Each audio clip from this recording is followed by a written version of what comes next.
Good morning, one and all. It is my great pleasure to introduce the President of the Academy of the Social Sciences in Australia, Professor Deborah Terry.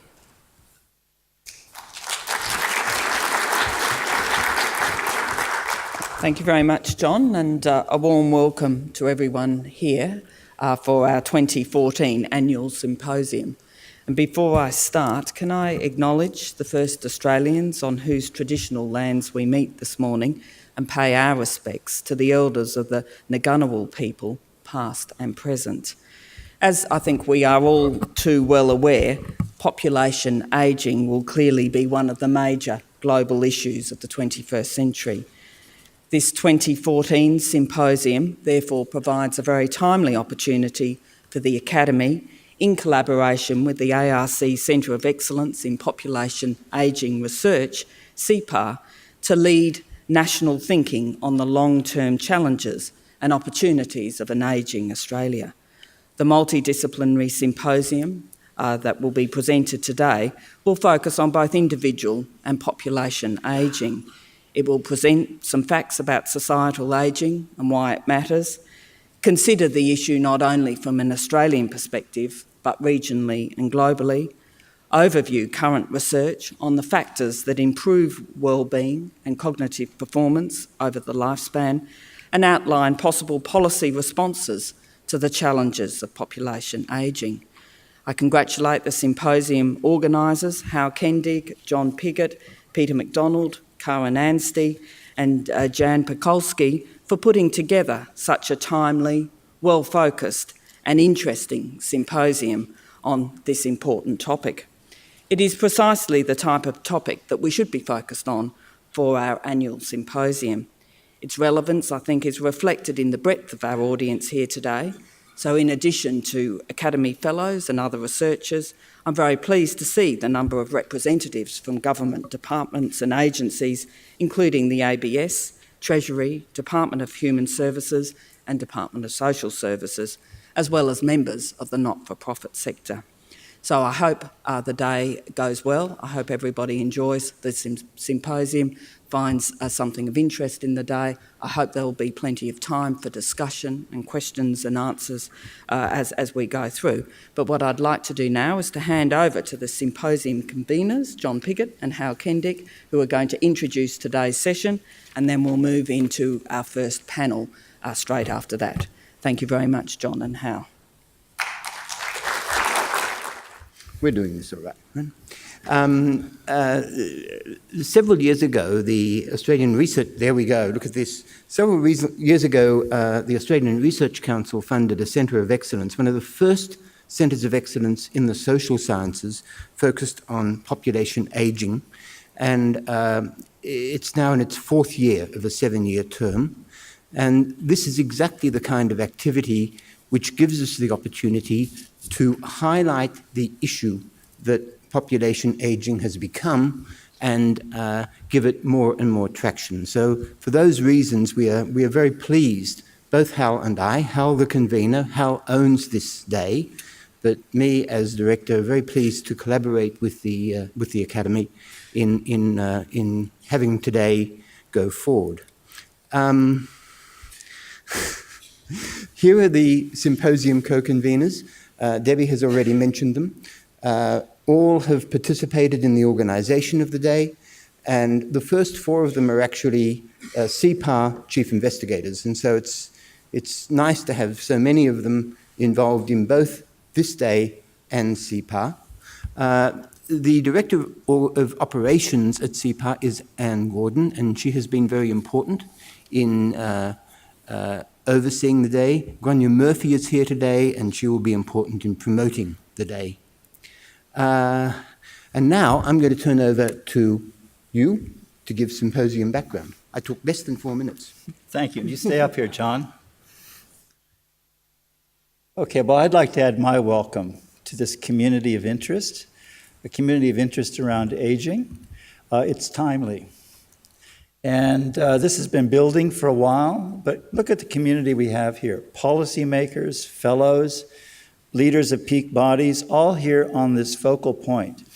So we have an opportunity today and tomorrow to do some fundamental thinking about aging and how it connects to action. And that is our mission for these couple of days. A few brief introductions points from me. We're on about societal aging. This is something more than our individual aging or other people's constructions of aging. It's a social sciences understanding of aging.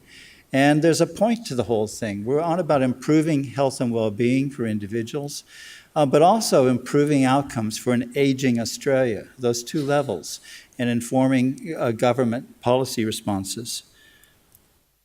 So what are the outcomes going to be? Well, the physical ones are going to be these proceedings where these abstracts will be developed in the context of the discussion we're having.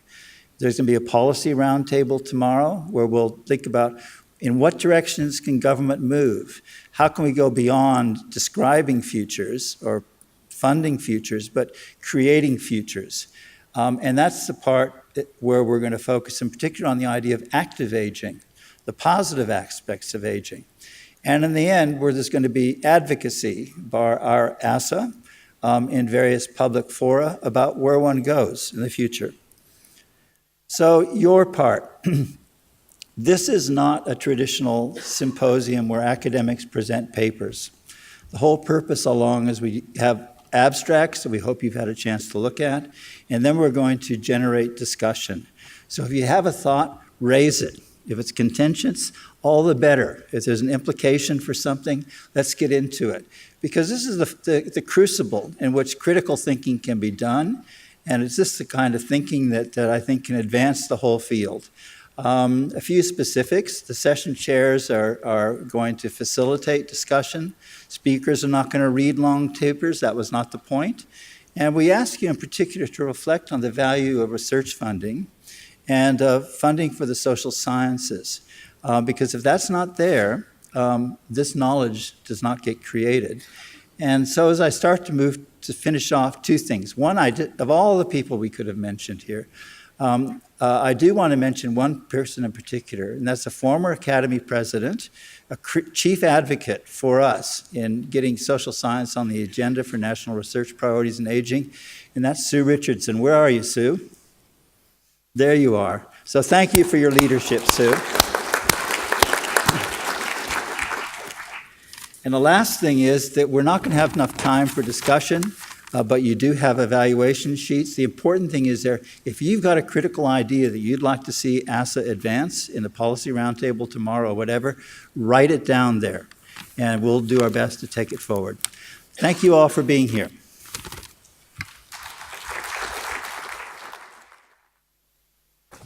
Thank you very much, Hal and John, and thank you again for all of your work in putting together this symposium. So that takes us to the first panel, and we'll go through till 10:30 this morning. Then we'll break for morning tea, and if I could just ask everybody to make sure that they are back in the room by 5 to 11, because obviously it is Remembrance Day today, and we will be acknowledging that right on 11 a.m. this morning. So our first panel is entitled Societal Ageing, What It Means and Why It Matters. And absolutely delighted that our keynote speaker will be our first speaker this morning, the Honourable Susan Ryan, who's the Age Discrimination Commissioner from the Australian Human Rights Commission. She will be speaking on older people's views, attitudes and age rights. Please join me in welcoming Susan up to the podium.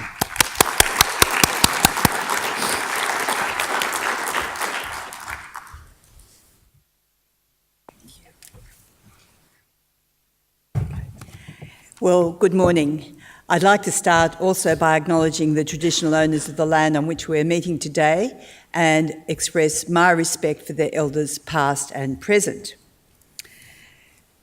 The dramatic and continuing increase in longevity in Australia and around the world is a powerful and unavoidable fact of human existence in this century. There is no turning back. We have no reason to think it will be over soon, or we, for the convenience of policymakers, will all go back to dying before we reach the age of 65, as our forebears did a century ago. The crisis, if that's what it is, has arrived. No amount of complaining about unsustainable outlays on pensions and health will change the demography.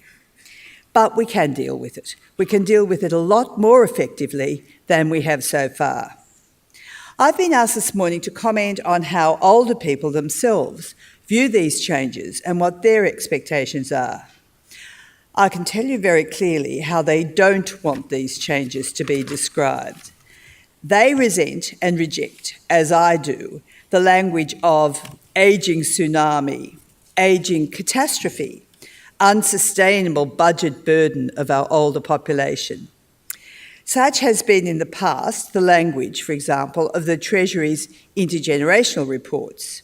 I hope it won't be the same in the next report due in February next year. It's not that older people are especially sensitive to negative language. Rather, it is that this approach, the age crisis approach, does not produce effective public policy.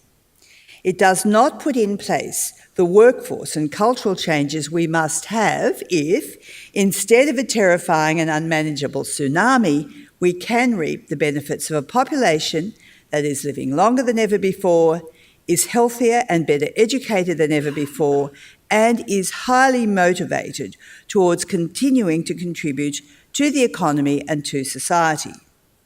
Like most nations around the world, we are in the throes of a marked societal shift, one which will see Australians in the 55 to 70 age bracket number over 5 million by 2030. With the largest generation of the 20th century hitting retirement age and birth rates not at retirement level, the demographic scales are starting to shift. This is also a global phenomenon. By 2050, for the first time in the history of humanity, there will be more people over 60 years of age globally than there are children. Under current policy settings and negative community and employment attitudes, here in Australia, after leaving the workforce, often involuntarily, many individuals will live over 30 years on the age pension and accompanying supports. The Commonwealth is committed to funding about 80% of all aged care costs. Of all currently retired people, about 80% draw full or part-time pension. No wonder Joe Hockey is worried. It's not hard to see why, for many policymakers and governments, increasing longevity presents as a looming fiscal crisis. The solution to the fiscal challenge we have conventionally assumed is either that taxes must rise or that welfare must fall. This year's federal budget takes up the second option. This approach won't work. It is an approach that arouses hostility and resentment from older people themselves and frustration that effective solutions have been identified but are not being pursued. The policy we need, the policy that older people want and will support, is the policy that removes the barriers from people continuing to work through their 50s and 60s and beyond, so long as they are fit and motivated. Older people want the option for longer working lives. They are obstructed by poor policy and age discrimination. In 2010, for example, over a third of people over 55 were still in the workforce. This fact alone suggests that many Australians want to work for longer. So that they can do this, we need better targeted, more effective support for older job seekers. Current policy in this area is misconstrued. I refer as an example to the recent Department of Employment submission to the Senate Education and Employment Legislation Committee inquiry into the Social Security Legislation Amendment Bill Strengthening Job Seeker Compliance Framework 2014. The bill would make changes to mutual obligation requirements for job seekers who are 55 years or older. It would do this by aligning mutual obligation requirements for specified job seekers who are 55 years or older with those that are applicable to younger job seekers. The report goes on, and I quote, "Given the ageing workforce and the fact that most people aged 55 have many potentially productive years ahead of them, It is no longer acceptable for the 55 to 59-year-old job seekers to effectively retire on New Start while undertaking a bit of voluntary or part-time work. Well, this language, coming as it does in an official report to the Senate, indicates how out of touch our senior policy bureaucrats can be with the real situation of job seekers over 55. The proposed work test change is a solution in search of a problem. There is no work test problem, at least not in the terms described in the report. The proposed changes in any event would affect only an insignificant number of older job seekers. There are around 45,000 job seekers, aged 55 to 59, with full-time mutual obligation requirements in Job Services Australia. Only 6,000 of them are currently fully meeting their participation in requirements through the lesser requirements of voluntary or part-time work. The vast percentage of job seekers aged 55 to 59 are seeking full-time work and are not effectively retiring on New Start while undertaking a bit of voluntary or part-time work. These are the facts. These are the realities that should underpin properly designed policy solutions and regulations. Policy should also reflect the implications for the national economy. Modelling done for the Australian Human Rights Commission by Deloitte Access Economics suggests that a further 3% increase in workforce participation amongst workers aged 55 and over would contribute an extra $33 billion to the nation's GDP, or about 1.6% of national income, while an additional 5% of participation of the over 55s would contribute a further $48 billion to GDP. Essentially, this additional increase would mean that participation rates of workers in their 50s and 60s would come close to the rates of people in their 30s and 40s. And this would provide an extraordinary boost to the economy. The longer that mature Australians participate in the workforce, the longer they pay taxes, their superannuation savings continue to grow, even at 9.5%. Of the super guarantee. When they do join that 80% of retirees who eventually claim the age pension, it would be later, at a lower rate, and for fewer years. The positive budget impacts are all too clear. And research recognised that continuing engagement in paid work is a factor in better physical and mental health and thus reduces health costs. So it makes serious economic sense as well as common sense to harness this human capital. I'm not the first person to say this, of course. For some time, business and government leaders across the spectrum have been calling for measures to encourage older Australians to stay in the workforce. The recently announced intention of increasing the pension eligibility age to 70 by 2035 is just one example, but it is a poor one.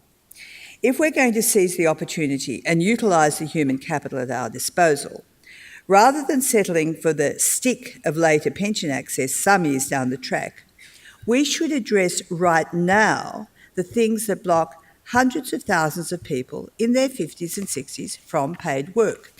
We should immediately set about changing the way the workforce functions. We should abandon the model that seeks only the youthful, presumed hungry and high energy dynamos and replace it with a new model that seeks all skilled and high energy candidates, regardless of how many birthdays they may have chalked up. Employers must offer job flexibility in hours, in days worked, and in the places in which work is performed. Progressive and successful companies are already redesigning jobs and hours and approved places of work. The CEO of Telstra, David Thodey, recently declared that every job within this giant corporation, including his, can be considered up for flexible arrangements. Telstra's all roles flex policy should be taken up across the workforce by employers large and small. Now, these kinds of changes are culturally dramatic, but they are not hugely difficult to put into practice. They would liberate the talents and efforts of hundreds of thousands of older workers to assist in securing the much longed for but elusive productivity gains. Again, we must stop speaking about an ageing population and a skills shortage as if they were mutually exclusive problems. I cannot accept that all of the jobs given to overseas skilled labour on 457 or other working visas are beyond the capacity of the vast pool of locals in their 50s and 60s looking for work. What else must we do? Well, we must look at our policy settings and review legislation which erects barriers to workers as they age. A recent report by the Australian Law Reform Commission identified a range of measures, including amending those remaining superannuation provisions which discourage people from staying in the workforce. We must address the absence of adequate workers' compensation provision for those over 65s who are able to stay in work. Insurers generally refuse income protection to cover older workers, leaving them without protection in the event of accident or illness. Between 2010 and 2013, there was a 41.2% increase in people in their 50s and 60s receiving the New Start unemployment benefit, and this is much higher than the overall growth across all demographics. And of course, older people are more likely to be unemployed long-term than any other group. Much of this trend can be put down to age prejudice.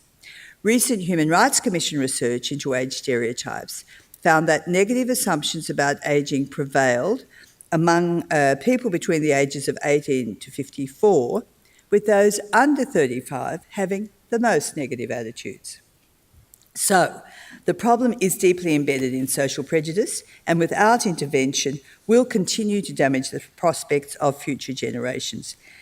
Clearly, there is rampant age prejudice out there, and to overcome it, we need a better understanding of its extent and character. That's why I've recently engaged Roy Morgan to conduct the first ever national prevalence survey of age discrimination in the workplace. The results from this unprecedented survey will offer a broad and detailed picture of this kind of discrimination from the perspective of those who experience it and of those who inflict it.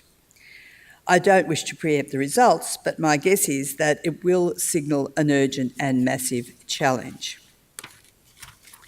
What else can we do? Well, we need to rethink how we approach the middle and later years of working life. We need business and political leaders to recognise the value of all of our human capital. The recently announced $10,000 Restart grant for employers who hire workers over the age of 50 is a tangible and encouraging action along these lines. We can, however, be more ambitious than this. We should be aiming for rates of workforce participation to be the same for those in their 50s and 60s as they currently are for those in their 30s and 40s. I believe we can achieve cultural and workforce change so that someone aged 50 is seen as just as valuable as someone 20 years younger and can sensibly look to working for 20 years more, whether in their current role or occupation or another role altogether. For this to happen, of course, mature age workers need information and support. They need a timely signal, a reminder that it's time for a career checkup.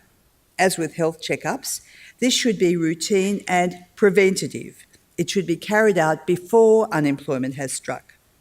What workers as they age need is a structured process by which they can review where they are and plan for their ongoing participation in employment. So to achieve this, I've called for what I'm calling a national jobs checkpoint plan. Why do I think such an initiative would work? Well, Australia has a growth economy, but it does suffer from skills shortages. Australian governments want to reduce the size of welfare payments and they want to increase revenue. All governments want better outcomes from their expenditure on skills training schemes.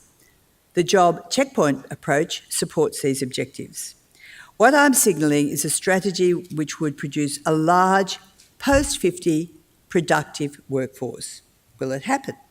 Well, I don't think it's too much to ask employers to make better use of mature workers. I don't expect governments to cling to costly but ineffective programs when they could successfully invest in skills in this way. I'm not calling for acts of charity from business or for more red tape from government. I'm calling for business success and a stronger economy. So this is my conclusion. There's no escaping the challenge. Longevity not only changes the composition of the population, but the way in which we live and work. Far from being an unsustainable, costly phenomenon, ageing can be a positive and substantial phase where people can contribute to make valuable and meaningful contributions. We know that outdated assumptions and stereotypes too often stand in the way, locking millions of Australians out of the workforce and destroying the quality of their lives. If we can change all this, the emerging new reality would deliver a workforce boost, broad economic opportunity, and a more cohesive society. It is well within our capacity. Thank you.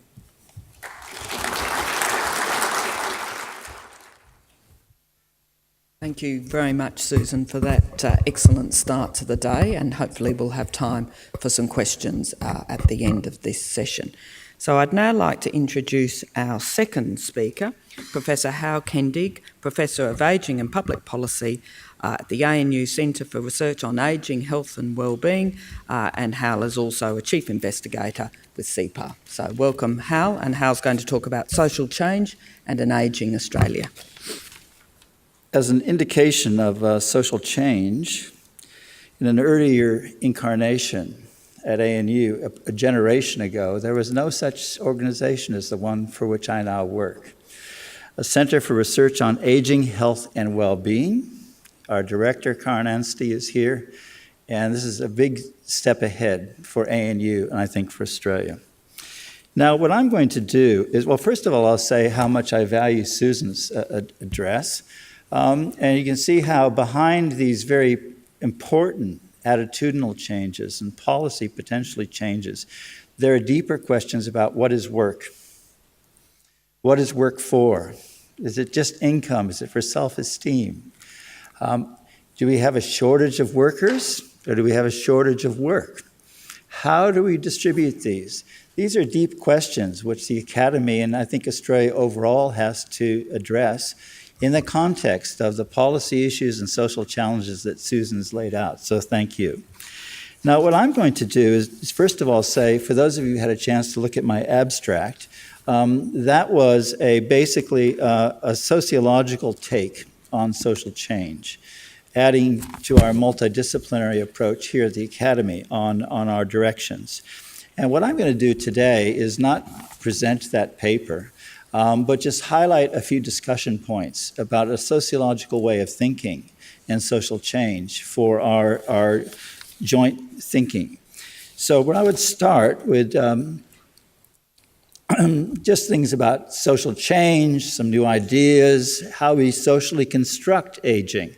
It's not just a physical, biological fact, and then where we go after this.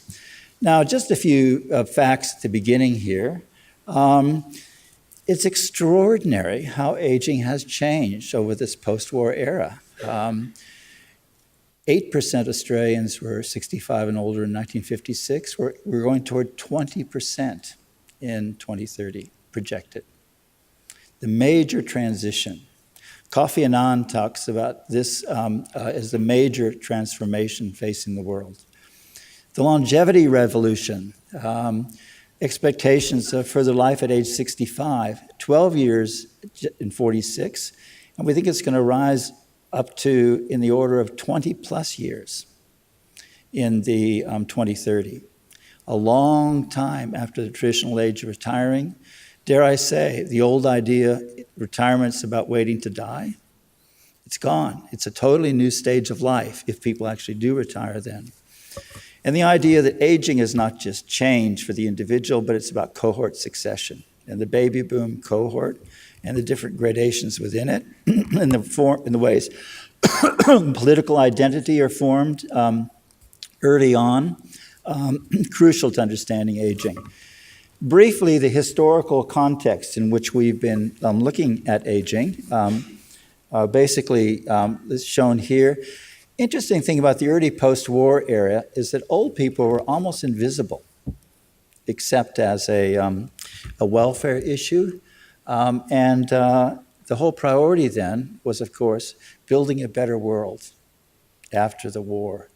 And that meant building a better world for the people who are now becoming older, that baby boom cohort.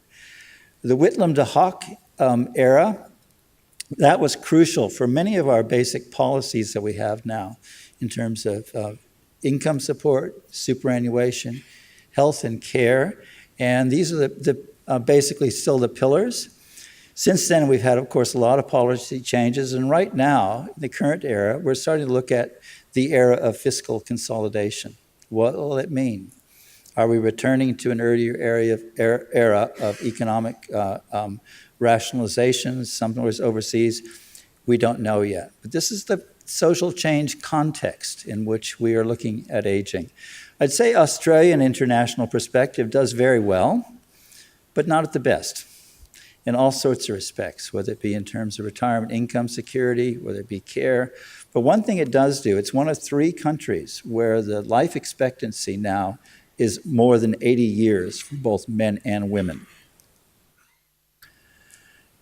Now, just quickly, the reminders for you that it's not just aging, it's who's aging, dare I say, his and her aging, different cultural groups aging, and so on. And most of all, I would add social class. The idea of the third age, well, if people are living longer and if they have been retiring earlier, but we have a new period of life, which is between leaving paid work and possibly, and times of needing care. But it's several decades. What do we do with this new period of life? There are different proposals. The World Health Organization talks about active aging. We'll talk about that through today and tomorrow. The United Nations, a society for all ages. It's not just investing in the young. In Australia, we have the Aging Well, Aging Productively focus. Social constructions I go into in my paper more, for those who have read it, but I'd say a key point here is about life course development. That is, how one ends up in later life is the die is set but remains changeable throughout life in all sorts of ways. So we need this life course perspective on what the outcomes are, especially from a national investment and societal investment point of view. That the generations are linked, that there's the idea of age and structural lag. Many of the mental images we have and the policy interests are set according to the way aging used to be. We've had a structural lag, and we have to readjust, actively reconstruct, renegotiate the way we see the world. The social determinants approach, we've heard a lot about this, it has to be inclusive of aging. The social determinants are not just set when you're young, they develop throughout life. And central to much of the policy is the political economy of aging, the provider interest. The question is, when we come up with a new policy, the question of who is it for and who's behind it? And that's one of the biggest questions about policy. And of course, older people's voices and advocacy, and we're seeing this starting to come to the fore with the council, with CODA and other national groups getting a stronger voice in policy and maybe elections. So just to finish off, a few reminders. One, that we did have a former Prime Minister, John Howard, who, under a chief social scientist, set up a view of looking at what's the future of aging. And this conclusion, the objective and national goal, 10 more years of healthy and productive life expectancy by 2050. Evidence-based, critical thinking-based. And it's not just longer life, it's better life. There's an advisory panel on productive aging that's made recommendations. We have a new IGR, intergenerational report, that's due early next year. I'd make the point about it is projections. It is not the way it necessarily is. Indeed, a social scientist by the name of Karl Marx said the purpose of understanding history is to change it. And one can take action after this. So in conclusion, before turning over to John, I'd like to say we have a wonderful opportunity here. I could not think of a better group of people to think together. Critical thinking, evidence-based action, for improving individual aging and societal aging. That's our agenda today. Thank you.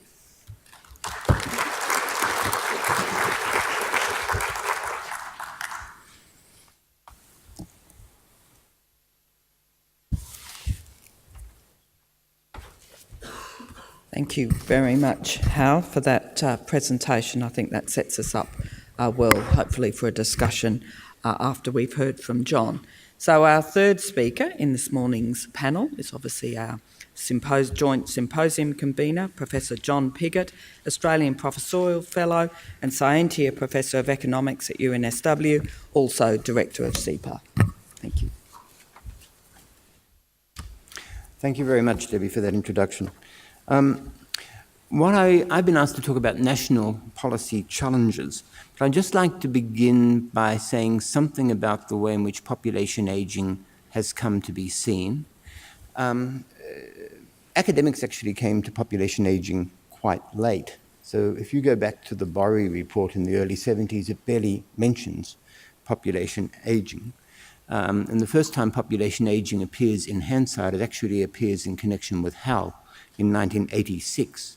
By 1986, Australia had experienced low fertility for 20 years. Japan had experienced low fertility for more than 30 years. So it took us all a while. It was the bureaucrats, people in international organizations, who really brought it to prominence first.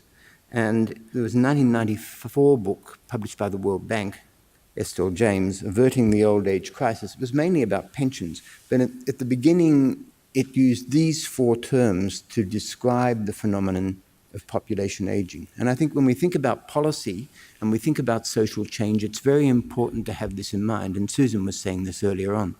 Right? This is new, it's new to mankind, and it's forever. Right? This is not something, not a phenomenon that we can cope with by diving under a wave, to use the imagery of a colleague of mine. It's going to change the way in which our society works, and it will have to change the cultural attitudes towards aging, as Susan has said. I think much of the action will end up being around the labour market and being around health policy, particularly healthy aging. And I think, on the whole, things can be optimistically viewed with respect to population aging with appropriate adjustment. I want to just talk very briefly about three different pieces, three different perspectives. I want to briefly skim over immediate challenges, partly because they have been more rehearsed, and partly because we're going to hear about them later in the day. I want to talk a little about wider challenges of population dynamics, particularly in the Asian region, and how they might impact upon Australia and Australian progress in the future. And finally, give an optimistic view of population aging, which I notice Hal also refers to in his talk. There we go. If we look at any of the charts that appear in any of the intergenerational reports, or indeed other projections from the Productivity Commission or elsewhere around any of the major social programs geared, which are largely taken up by the aged or who are geared toward the older people in the community, whether they be pensions or whether it be health or whether it be aged care, what you notice is that the percentage of GDP goes up through time. These are IGR estimates of pension outlays over the last 10, 12 years for age pensions, age and service pensions. This is how it looks for total health spending. This is only Commonwealth spending, Australian government spending, and so hospitals get down there at 1%. If you included, if you consolidated that, it would be considerably greater. This actually reflects two things. It reflects considerations of technical change and greater expense involved in delivering up-to-date healthcare, as well as population aging. But population aging can be very important here.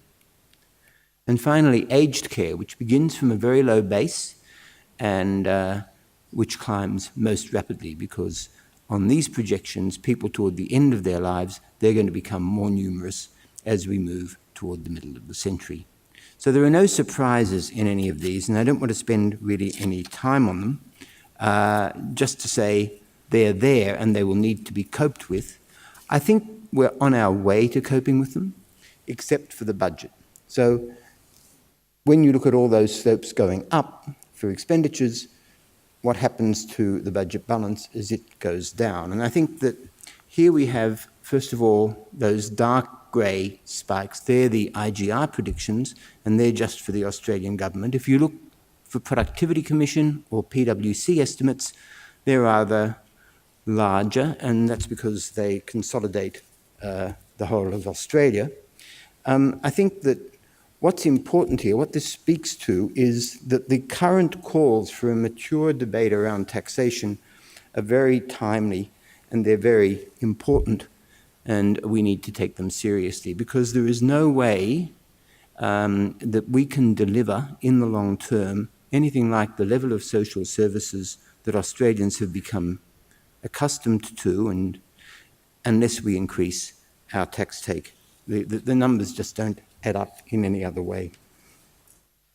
So what are the examples, some examples of policy responses? Well,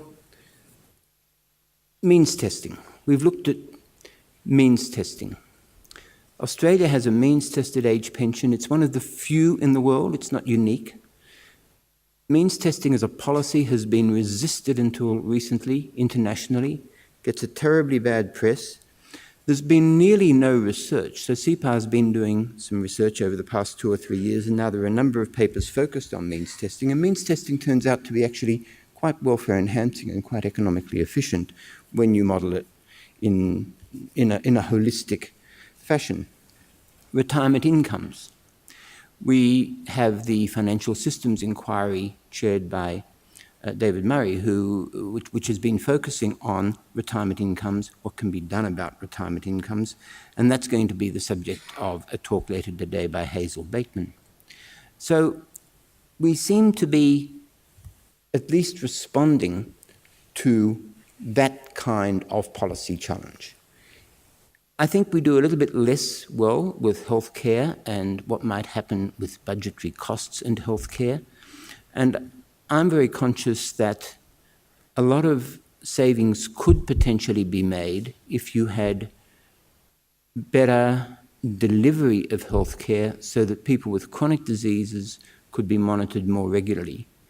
So the hypothesis is that this would anticipate acute episodes and reduce hospitalizations, and that would save.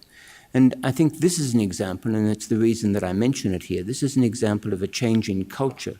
The technology is there to do this, but it's not clear that the professional culture or the client culture is ready to accept it. And it's an example of the way in which culture has to change, as well as technological opportunity and as well as economic policy, to make this all work. And then finally, residential and community care. This is a policy that we already have in place.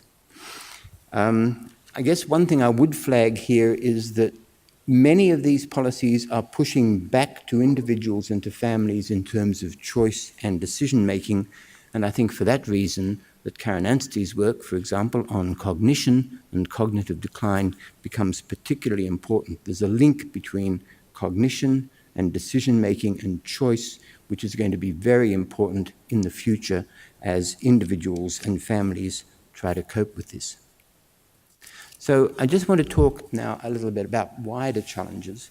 And what I have in mind here is that demographies around the Asian region change very differently. So the lines there that are slightly higher, they're the developed countries, and they're all pretty much together.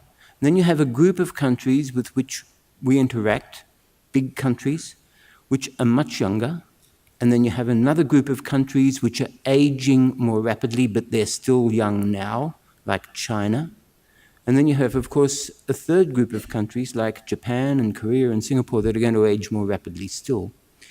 And it's impossible to imagine that these kinds of relative movements won't impact patterns of demand and supply, trade, migration, capital movements, all those things are going to change and they're going to impact Australia.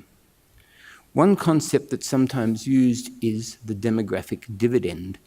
And this is the idea that there will be a period where there is a very large labour force that works relatively late relative to life expectancy for those cohorts, but has few children. And so both young dependency and age dependency is quite small. A lot of the population is in the labour force.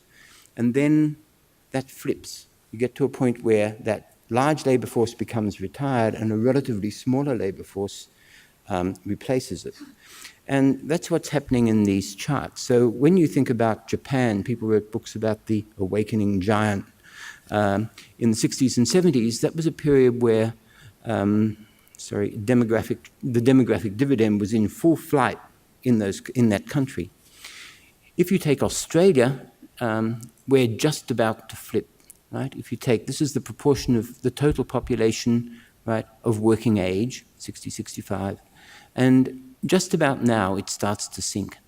If you take China, which is a huge, huge country, somewhere in the next 15 years, it's going to flip. Now, when China flips, that's going to have a dramatic impact upon what Chinese spend their money on. They're going to buy less infrastructure than before. They're going to demand less from us in terms of raw materials than before. They're going to invest less in us than before. Think about students coming here for training. That's going to be different than before. They're going to have very major impacts, and we have to think about how we gear international policy, international negotiations, international relations to accommodate these long-term movements, because these long-term movements, I mean, demography isn't forever, but demography is for 20 or 30 years. It's an exogeneity that sits there for that period of time, and I think this illustrates how that needs to be taken account of. So what sorts of things what sorts of examples of policy responses? Well, think about our superannuation. Once that becomes 3 times GDP, there are going to be international capital flows that are different than now. We've looked at working longer, right? And Susan has been very eloquent on working longer. That's going to be an important adjustment. And there are going to be migration, capital investment, trade, relations adjustments that will need to be made. So finally, the optimistic view, and this is what happens to the median age in America. I had some statistics on Australia and on Europe as well, but I'm going to leave those out. I'll just do America. This was put together by Sanderson and Sherbov in 2007. I think it's very dramatic. So what they do something very mechanical. They just say, let's adjust median age for increasing longevity and focus on remaining life expectancy. Why do you want to focus on remaining life expectancy? Well, that's actually something that gears a lot of immediate behavior, how much time you have left. And when you do that, you find median age actually doesn't go up that much anymore. And this is a very positive story. So if you do it on what's called a period base, it's pretty flat. If you do it on a cohort base, which would be the more, I guess, scientific way of doing this mechanical projection, median age actually goes down in the US.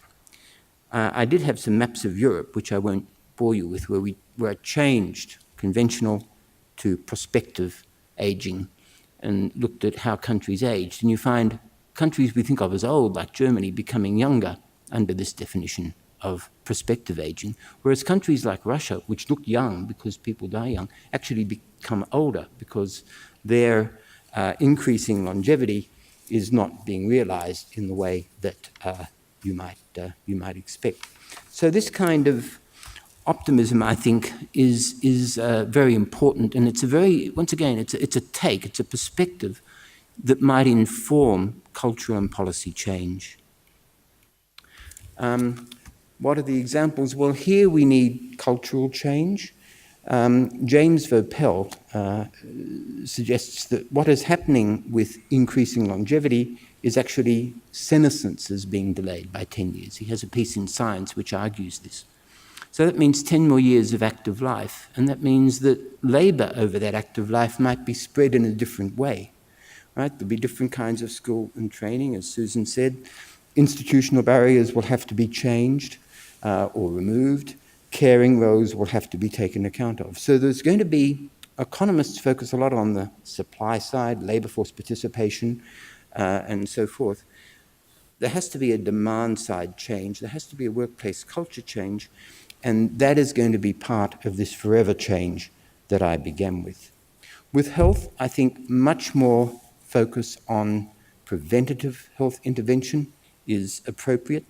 There was an article in the Japan Times last weekend that focused on how pharmaceutical companies are now looking very carefully and investing heavily in drugs and research which will support healthier aging.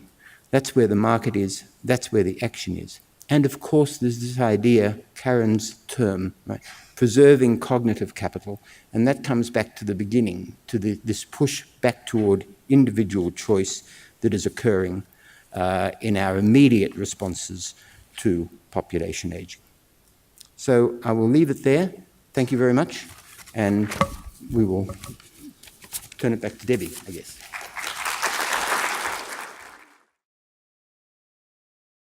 Thank you very much to Susan, Hal and John. I think the scene's been set very well for a very good day today. What I'd like to do is to invite each of our speakers up again to the podium, and then I think we have time for a panel discussion, some questions from the floor.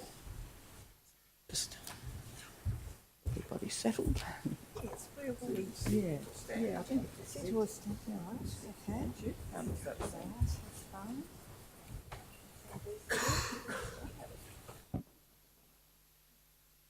Yeah.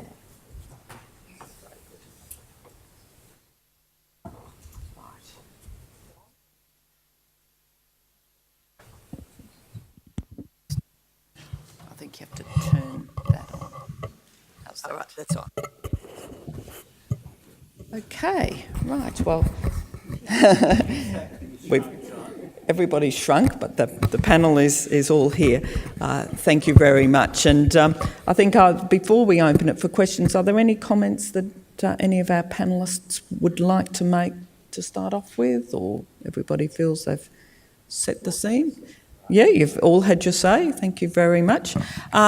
Susan, can I just ask you one question before we start? Because I think you gave us a terrific opening this morning. I was very interested in your reference to the Roy Morgan survey, Yes. And I think that's a very important move. And obviously, as you indicated, you can't preempt the outcomes. But I was interested in your sense of what do you think is going to come out of that? Well, the survey will look at will be designed to measure age discrimination in the workforce, but it'll look at people who are still in the workforce but fear they're going to be forced out, people who were up to 2 years out, have been out for 2 years, why they left. We're looking at employer attitudes as well as, or decision makers. It could be managers who let people go or offer redundancies. We're trying to find out to what extent age discrimination emerges as a key reason why we have so many people who are not working but who wish to be working. It's you'd all be familiar with the Roy Morgan approach. It's national, so we have cities, we have country towns. We're also breaking down the answers to derive people's income levels, education levels, which I will be particularly interested in to see the relationship between more education and more job opportunities. We expect it's there, but it'll be interesting to see. And of course, whether people are migrants and where they're from, Aboriginal and Torres Strait Islanders, and gender, which we expect will throw up some different stories. So we're just finalising the questionnaire now. It's going into the field very soon. Some of you might get a phone call. I hope you answer it. And we expect the report to be in February. Why I'm hopeful that it will be important is that we haven't had this sort of national prevalence data before. We have all sorts of bits and pieces of research that make up the basis of, at my view, that age discrimination is extremely widespread and damaging, but we haven't had the national data.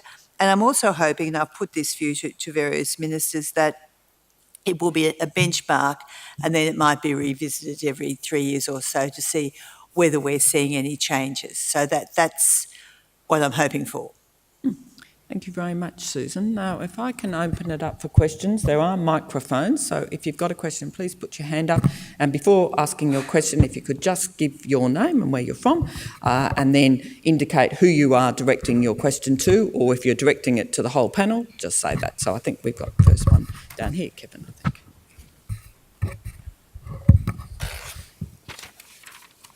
Peter MacDonald from ANU and from CPO. It's a question for Susan. If you look at the data on labour force participation and look at occupation groups, there's two groups that fall off very dramatically at older ages. One is those who are engaged in physical kind of labour, which you expect.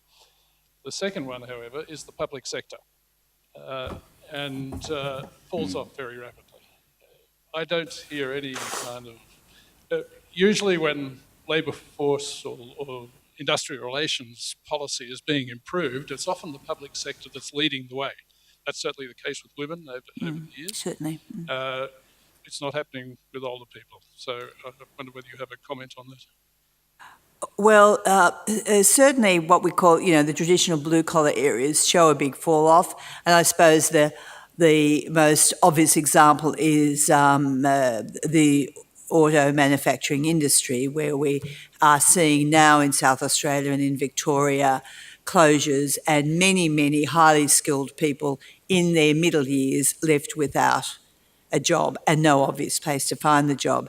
Now, we also see building workers to an extent who obviously can't continue to do the work they do when they're 30, when they are 60, of course.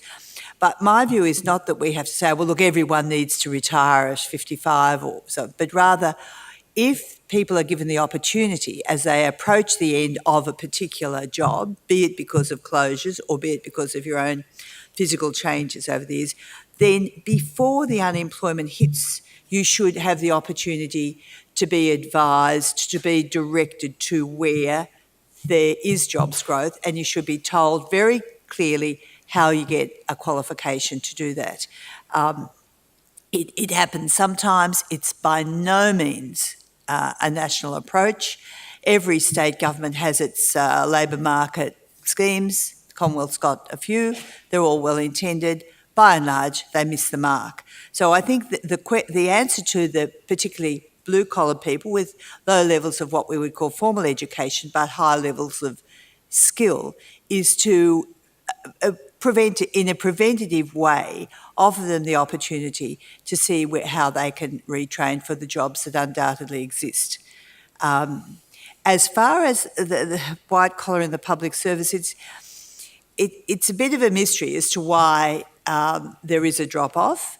Of course, we've all heard about the effects of the age 55 defined benefit pension scheme, where people maximise the night before their 55th birthday and then they retire. Now, with senior public servants, and some of you are here and you would know people, they often then come back as consultants or in some other way. They continue to work, but in a flexible way that suits them, having the benefit both of their Rolls-Royce defined benefit superannuation scheme and their extra earnings. I don't believe that happens all through the public sector, and I have had discussions with the Public Service Commission about that. There is no obvious reason why people in white-collar jobs can't continue, can't be, re-skilled for another area, given other opportunities. So it's really more of a mystery than the blue-collar areas, but both of them have to be tackled for the reasons I think we all agree about. Yep. Hal? Can I make some comments about trying to peer into the mysteries? Hierarchical, career-driven organizations like the public service pull people in at the bottom. They aspire to move up. The whole dynamic works when there are vacant places at the top. And there's great pressure for people to leave early. Now, in some countries like Japan and through many parts of Asia, it's quite understandable, the idea of a second career. that after having reached a certain point in terms of management or seniority, one can then go back to one's core craft or trade and produce productively in a different way. This idea of second careers is something that seems to be very late in taking on in the public service. I agree. That's a good point, Hal. Question down now, down the front here. Peggy Brock, Edith Cowan University. Just following up on the previous question, is there a difference in the retirement ages of self-employed people as opposed to those who are employed in large organisations, particularly as we see increasing numbers of people working as subcontractors and so on, and presumably, therefore, the pressures on them are very different?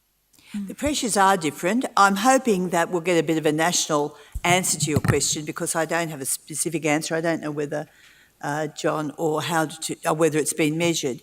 However, there are a lot of reasons why self-employed people can just keep on working. They're running their own business. They're a tradesman running his own service. And many of them do. Also, self-employment is an option once you've peaked in middle management in the public sector, and it's a desirable option, and there's now a lot of support for entrepreneurialism, and there's some grants recently announced by the Commonwealth Government to assist people to set up businesses and so on. However, there still are some barriers. Workers' compensation is one. It is very difficult to get workers' compensation for workers who are over 65. And the alternative to that, which is insuring for income replacement in the case of accident or illness, again, there's almost a total, not total, but a close to total blockage there. So they're things that work against keeping your own business going in your 70s or employing people who are in their 70s. They don't stop that happening, but as yet we don't have the data as to how much it is happening. I hope I'll have a better answer to you after next February, but I don't know whether anyone's looked at self-employed virtue. Peter? Self-employed do work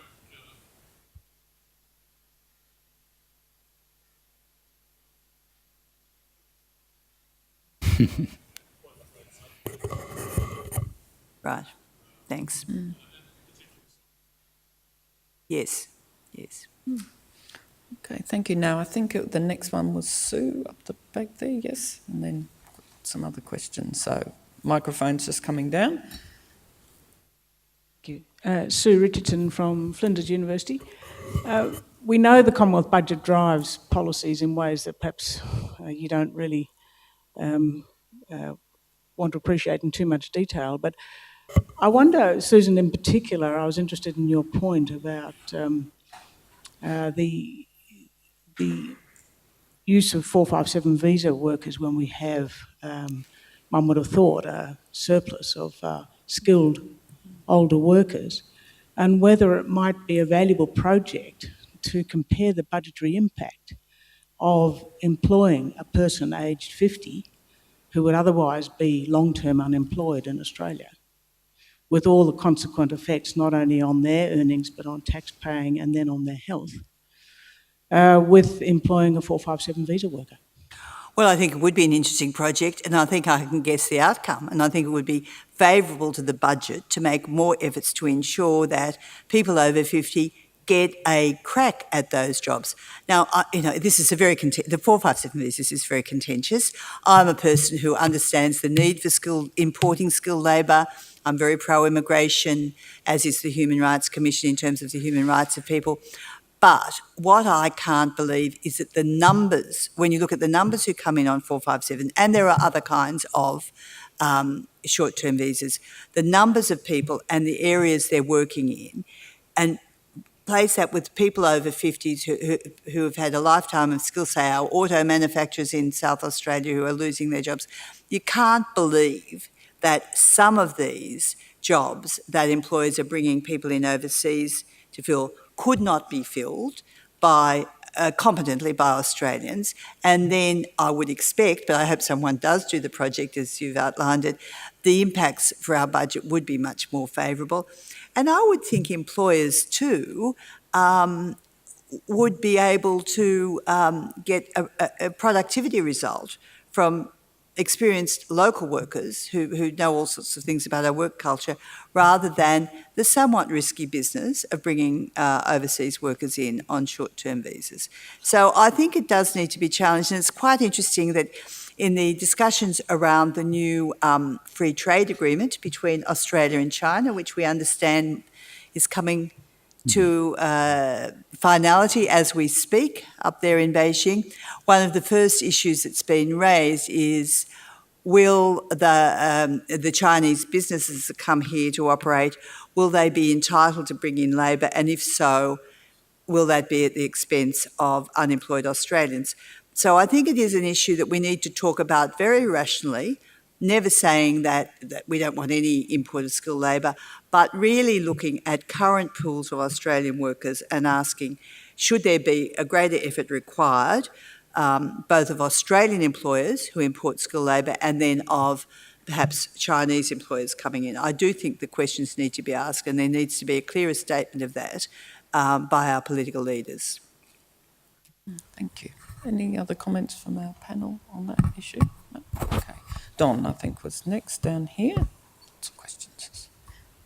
I want Sandra Podger from ANU ask a question of Hal. You mentioned this at the very beginning, the question about the nature of work, what we mean by work, and of course paid and unpaid. Susan's put forward the objective that the pattern of work for the 60s and 70s should reflect the same sort of levels of the patterns of work, or the levels of work of the 30s and 40s. But I wonder whether, in fact, there are other considerations here, particularly the role of people caring, whether the 30s and 40s caring for little children or the 50s and 60s caring for very elderly parents. And what sort of patterns do you think might emerge between paid and unpaid work? Put your finger on a very complicated tangle, Andrew. Comment that much of the way we understand the world is constructed through policies, and the way we construct the idea of work is through taxes and payments out to people who are not working. But if you think about productivity and think of all the unpaid contributions, how do we take that into account? A domestic economy or whatever. This is not very clear. Even if it's not in a tax accounts, it needs to be recognized one way or another in its influence. For example, obviously in care, unpaid contributions by family are a huge contribution. How do we take that into account? Is that productivity, or is that lost productivity? And how do we do this in the way we construct policies? I think this whole area is, and voluntary contributions, and one can go on. I think what we need is a form of political and social accountancy where we recognize and resource appropriately what we value. Exactly how we do it, but I don't think we do it very well now in our accounts on labor force participation. Thank you. Now, there's I think a couple down here, and then we'll go over to that side. Hello, Mark DeCure from CPAR. This is the question for John Pigott and probably for Susan Ryan to comment on. John refers to the inevitability of us having to address our taxation system and base with the changes in the budget driven by an ageing demographic. But Susan, you made the very strong point and argument that actually if we changed our attitude and we had more people working longer and healthier, we'd have less health spending, we'd have less pensions, and we'd have more tax. And I'll go back to John, I'd say taxes are not necessarily terribly efficient for driving economic growth. So where does that all equal out? I mean, the IGR shows the negative deficit, but how does that, what if we express that not as a deficit, but we need to achieve this level of increased employment participation past 55? What would that graph look like? I mean, would it equal out, or have we still got a problem even if we do what Susan suggests? Well, I haven't drawn the graphs, right? My guess is that there's room now, there's a cushion now of people who move out of the labour force earlier than they might, right? And for whom it would be beneficial for themselves as well as society to have a culture where they're employed for much longer. but I think that's going to run out. I think you could use all that cushion, and unless the demography changes, you would then still have a shortfall, right? And in the longer term, you're going to need to do something about that. I also think that these changes are not going to happen overnight, that the idea of having people working longer is something that I think is very important, vital, but it's not going to happen, right? It's going to be a long process of cultural change by many firms as well as by families before that occurs in a very fulsome way. And there is therefore going to be a period of transition where I think you will be looking at budgetary compensation. Susan, did you want to add? Well, I think you're the expert on graphs, John, but I do think that there's a greater potential for that positive budgetary impact of extending the working life earlier than perhaps you do. I am very impressed by our Deloitte Access Economics data, which got for me a couple of years ago, but it was done in conjunction with Treasury, so I'm quite happy about it. I think it's there. I think, as I said, we look at perhaps an excessive reliance on import of skilled labour instead of focusing employers on what's available. We look at the absence of a systematic way of directing people to new training and new employment opportunities. I mean, if you take the situation of, say, a woman who leaves the workforce early to care for an old parent, she may be out of the workforce for a number of years. During that time, she might receive a carer's allowance, she might not. It's a very small amount anyway. She doesn't receive any superannuation guarantee. So she's slipping behind. Now, when her father finally dies and she's free to resume go back to work, she may be in her late 50s. Where is the system she can slot into? Where can she go to say, well, look, I've been doing this. When I worked, I did this. I've been doing this. What do I need to do? Where is a job that I can do? What do I need to do? And it might be a Certificate 3. She might, because she was caring, she might go and train as an aged carer. And as we know, there are hundreds of thousands of jobs needed in that area. Or she may go and train as a childcare worker. Or she may go into retail in an area where a mature person is, as the sales assistant, is valued by customers, and there are many such. So I think the interventions needed to get a quicker impact, perhaps, John, than you're anticipating, are not terrifically difficult, but they have to happen, and by debating and producing research and scholarship, as people here do, I think we can kind of nudge our policymakers to see that a bit of short-term expenditure on the person who's been out of the workforce for caring could produce a much better impact. And of course, the other way we affect our population shape is immigration, which is one of the reasons why Australia's in a better situation than countries like Japan that have no immigration.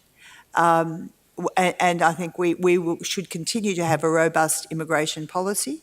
We could probably have, and I'm talking about permanent, people who come to become Australians, become a part of the system, not necessarily short-term people. I think there's a scope for that, and we should do more in that direction because the population pyramid isn't quite as sharp if we're constantly bringing in immigrants, particularly younger immigrants, to become part of our society and our economy.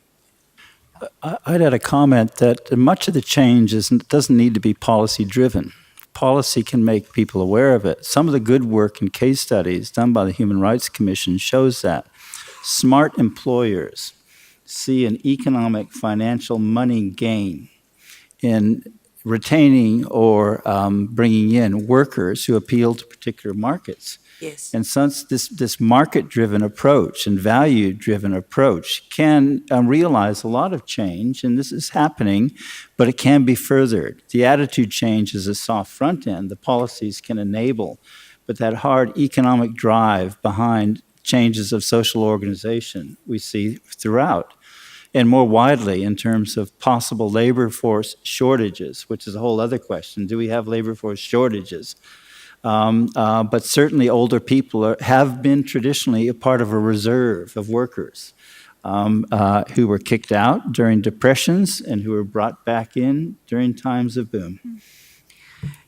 Just a final comment on that. It's interesting to note that the businesses that are now conscious of keeping and refreshing their mature employees, or even hiring mature employees, are banks and insurance companies. They're right out ahead, and they are doing it for sound business growth reasons. One here, and then we'll take a couple of questions over here. Michael Keating, almost retired. Nice, Michael Keating. Look, I really want to take issue with just how homogeneous the elderly population are. I mean, I think the discussion has tended to emphasise some differences, but I want to focus on a particular difference.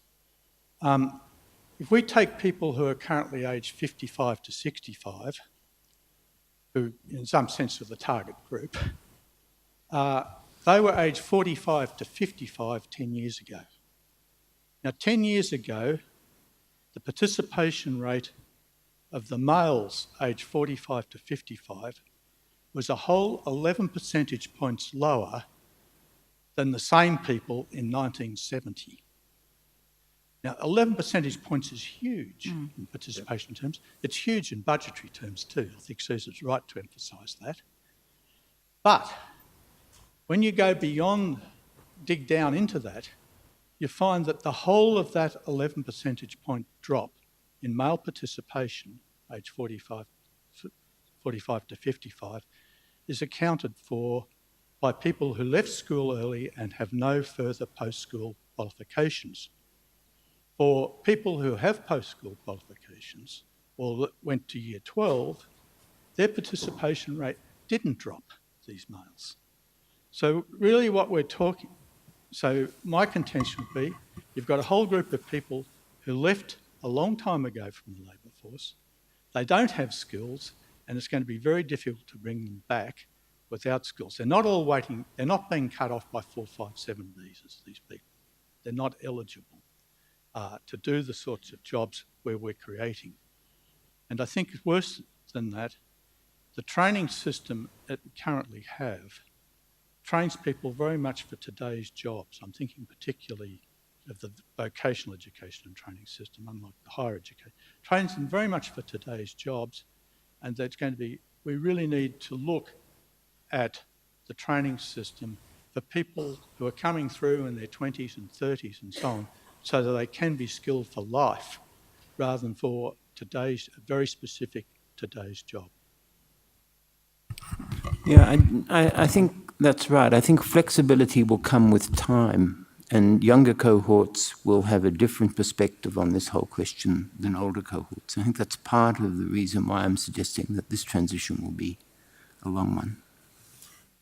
Yep, Hal? Can I just point out that this is a very helpful observation, and that the opportunities for constructive action occur across the lifespan, and they occur across periods of history. So to say that we want better education early for lifelong employment is not to say that the other things do not happen as well later in the lifespan. And one of the difficulties in the health field has been the assumption that health is largely set, this determined very early, and not a lot can change after that, where all the evidence is increasingly that we have opportunities across these fields at different points along the lifespan. And this is something not young versus old, but it's sensible national development.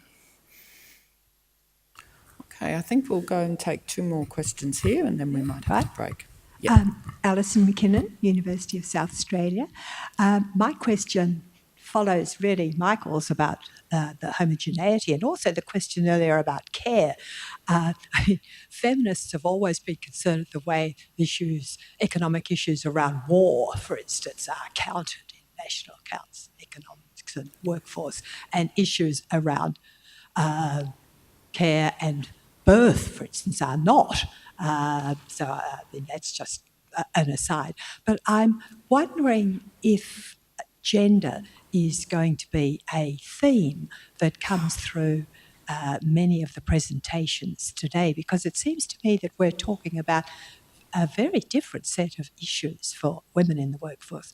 And given that women actually were one of the groups that benefited from education, is the growth of education through the 70s and 80s and their workforce participation, they've also had a very uneven journey through the workforce, often starting late, often being interrupted, often having to finish early, as the instance you mentioned, Susan, brought up, usually with less superannuation, usually with greater longevity. So there seems to me that gender is a very vital issue in this whole debate, and I'm wondering if you all are going to take that into account during the day. Thank you. If I could comment, I think gender is the gender story. I think, Hal, you might have said that there's a gender story.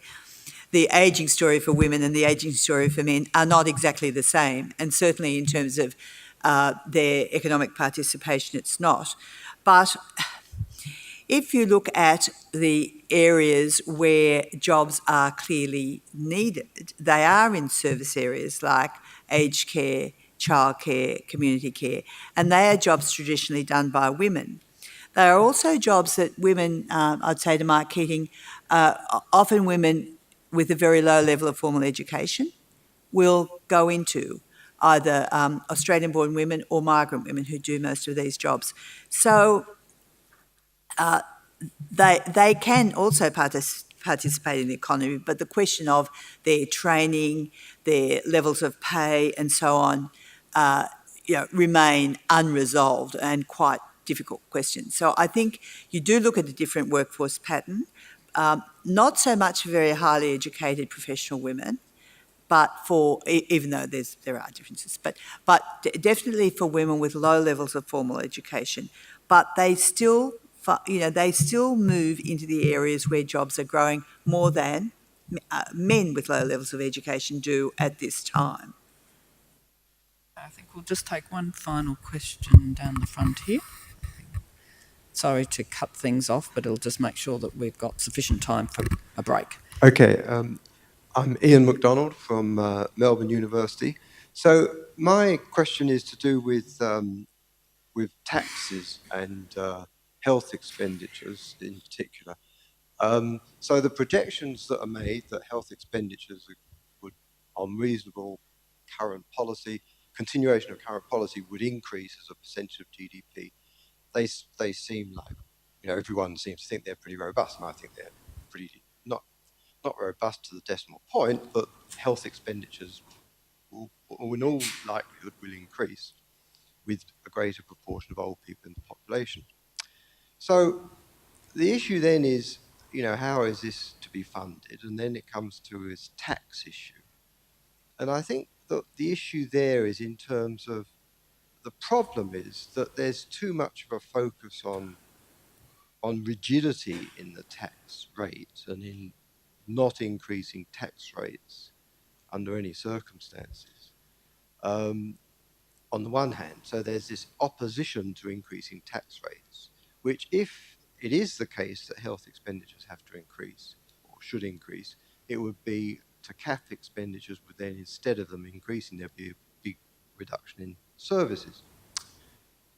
Otherwise, though, the alternative is that a more flexible approach to taxation, where one allows and projects that tax rates will increase. Maybe one would say that they would increase by 4 percentage points of GDP over the next 20, 30 years, because that's what we project to happen with regard to health expenditures. But of course, we don't know really how reliable these health expenditure projections are. We do know, or we can anticipate, that if we allocate more money to the health sector, they'll definitely spend it, whether there's more old people needing their services or not. And so therefore we have a problem that the policy which allows taxation rates to increase seems to encourage inefficiency, whereas a policy that prevents tax rates increasing encourages, inefficiency in another way, a huge loss of well-being for people as the decades go forward. And so I suppose my question is, I think that the issue should be one has to frame this tax issue, and in particular the health sector. I'm focusing on the health sector. I could explain that, but I will not take up too much time. But one needs a different frame in terms of, rather than having a crisis every budget time, that, oh, you know, we've got to cut back expenditures. I mean, we know, or we don't know, but we can make a good guess that in 5 years' time we'll be increasing health expenditures. So rather than have this crisis mentality, we need to have an accommodative mentality, but an accommodative mentality that doesn't sacrifice efficiency. My question, I suppose, is, do you agree? Or should I say, do you How can we disagree with that, right? Do you have any ideas on this issue? Can I comment? We're going to have a presentation specifically on this by Jane Hall later today, and we'll see where that goes. Okay. Good answer, Hal. Right, can you everyone join me in thanking our panel? I think set the scene very well for today. And thank you very much, Susan, for your keynote speech. It was very good. And we'll now break for morning tea, and don't forget to be back just before 11. Thank you.